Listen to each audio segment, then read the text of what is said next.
CPC Order 7 Rule 11 Rejection of Plaint. I self Gurdeep Singh Pogal, advocate. Today I shall inform to you about Order 7 Rule 11 Rejection of Plaint.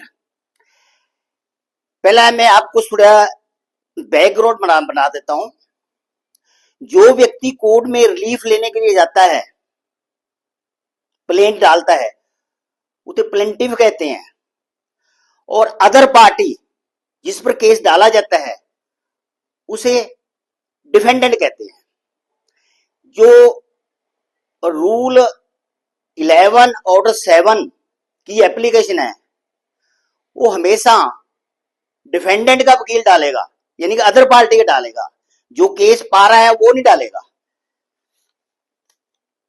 Number 1, cause of action, कार्रवाई का कारण। A legal claim that plaintiff can bring against defendant just like any loss, any damage और any injury does not disclose any cause और action, the court will reject without any notice the plaintiff would not be entitled to any relief. इसका मतलब ये है जो defendant है, जो plaintiff है, जो केस डाल रहा है, उसको काज ऑफ एक्शन प्लेंट में बताना पड़ेगा। वो क्या रिलीफ चाहता है कोर्ट से, उसका क्या लॉस हुआ है, क्या डैमेज हुआ है, उसको क्या उसकी इंजरी हुई है, ये अपनी प्लेंट में उसको डालना पड़ेगा। प्लेंट मीन वो डॉक्यूमेंट जो कोर्ट में सबमिट होता है। अगर वो ऐसा नहीं करता, काज ऑफ एक्शन प्लेंट में नहीं डालता, तो कोर्ट उसकी जड़ी है प्लेंट वो बिना किसी नोटिस से वो रिजेक्ट कर देगी और उसको कोई रिलीफ नहीं मिलेगा। Second, where the relief claimed by the plaintiff is under value, not true value, the plaint will be rejected. जो उसका मुलाकन है, जो उसकी वैल्यू है, वो प्लेंटिफ को सही बतानी पड़ेगी, नहीं तो उसकी प्लेंट रिजेक्ट हो सकती है।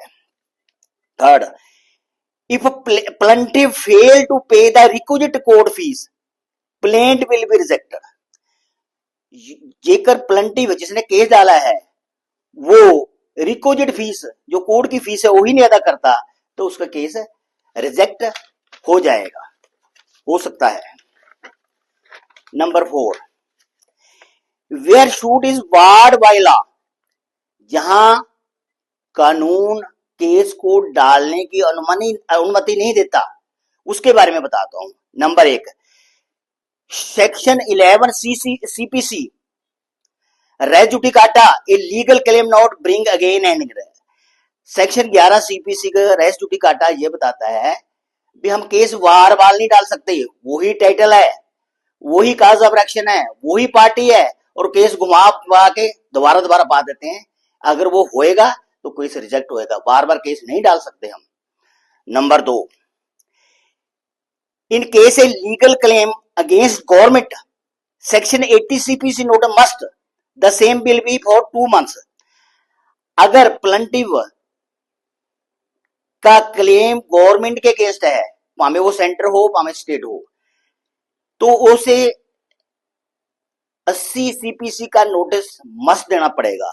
2 महीने के लिए होता है।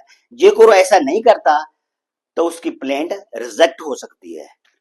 Number 3, the legal claim under limitation act 1963, plaintiff को लिमिटेशन एक्ट 1963 का भी ध्यान में रखना पड़ेगा। लिमिटेशन एक्ट के अनुसार जो सीमा दी गई है, जो हद दी गई है, जो लिमिटेशन गई है, उसके बारे में ही उसके ध्यान रखना पड़ेगा। For example suit related to account, अगर जेड़ा सूट है, मुकदमा है, वो किसी अकाउंट के बारे में संबंधित है, तो उसकी लाइफ 3 साल होएगी। ऐसा नहीं हो 5 साल बाद आ जाएगा, 3 साल के भीतर ही डालेगा।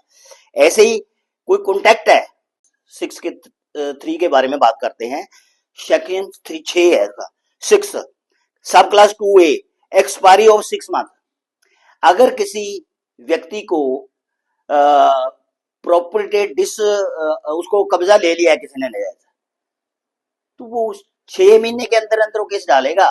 ऐसा नहीं हो 5 साल बाद आएगा। अगर वो स्पेसिफिक रिलीफ एक्ट के तहत बेनिफिट चाहता है तो विद इन 6 मंथ 6 महीने के अंदर वो केस डालेगा। ऐसे ही इसे स्पेसिफिक रिलीफ एक्ट 63 का सेक्शन 6 सब class 2B not against government. इसका मतलब ये अगर आपने गवर्नमेंट के अगेंस्ट केस डालना है स्पेसिफिक रिलीफ एक्ट 1963 में, तो वो केस गवर्नमेंट के केस नहीं चल सकता, आपका केस प्लेंट रिजेक्ट हो जाएगी। Next, where plaint is not duplicate. इसका मतलब ये है जो प्लंटिफ कोर्ट में केस डाल रहा है वो अगेंस्ट पार्टी जड़ी खड़ी है, अपोजिट पार्टी है, उसको भी प्लेंट की कॉपी देगा।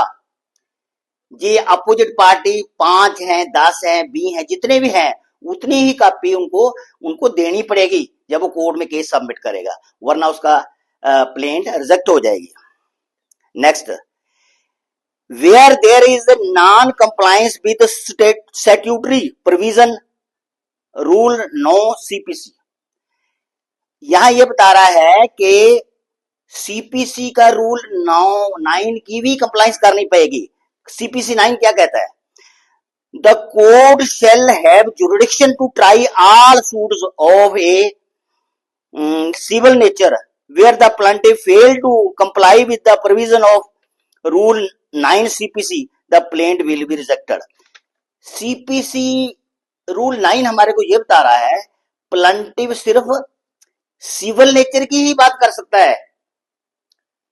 वो जी प्लेंट है वो सिविल नेचर की होएगी। ऐसा नहीं होएगा वो क्रिमिनल एक्टिविटी भी इसमें शो करेगा, ऐसा नहीं होएगा रेवेन्यू एक्टिविटी इसमें शो करेगा, ऐसा नहीं है फैमिली डिस्प्यूट भी इसमें डालेगा। No, only for civil nature होना चाहिए, वरना उसकी प्लेंट रिजेक्ट हो जाएगी। Next, the reading of a plaint shall be meaningful relevant fact और मस्ट बी क्लियर ड्राफ्टिंग। यहां ये बतलाया जा रहा है कि जो प्लीडिंग है वो रेलिवेंट फैक्ट होने चाहिए, जो मुद्दा है उसके साथ रेलिवेंट उसके साथ संबंधित होने चाहिए, मीनिंगफुल होने चाहिए। ऐसा नहीं और कहानी पर डाल दी, उसमें मीनिंगफुल होना चाहिए और क्लियर ड्राफ्टिंग जड़ी है प्लेंट की वो क्लियर होनी चाहिए, वरना ये ऑर्डर 7 का रूल 11 में रिजेक्ट हो जाएगी। Next, A part of plaint can not be rejected. इसका मतलब ये है कभी भी प्लेंट पार्ट में रिजेक्ट नहीं होएगा। मतलब 15 पैरे हैं उसमें से 3 रिजेक्ट हो गए, 12 एक्सेप्ट हो गए, या 12 हैं 2 रिजेक्ट हो गए, 10 एक्सेप्ट हो गए, ऐसा नहीं होएगा। पूरी की पूरी कंप्लेंट पूरी की पूरी अपना प्लेंट वो रिजेक्ट होएगी, पार्ट में नहीं होएगी। Next, object. अब इसका ऑब्जेक्ट क्या है? ऑर्डर 7 रूल 11 का ऑब्जेक्ट क्या है? The object of such powers conferred on the court is to reduce the menace of same and meaningless litigation. इसका मतलब ये है, ये ताब कानून का इसका मतलब 7-11 का मतलब ये है कि जिड़ा हमारा प्लेंट है वो अर्थहीन मुकदमेबाजी ना हो, उसको कोई मतलब ही नहीं कोर्ट का टाइम बर्बाद कर रहा है, ऐसे ना हो, धोखे का खतरा ना हो उसमें, ऐसा ना हो उसमें धोखे की बातें डाल दियो ना, वो साफ है क्लियर होए ताकि कोर्ट का टाइम बर्बाद ना होए और जस्टिस इन टाइम मिले। Thank you. Okay, if you like my video please subscribe my channel, like and share my video. Okay, thank you.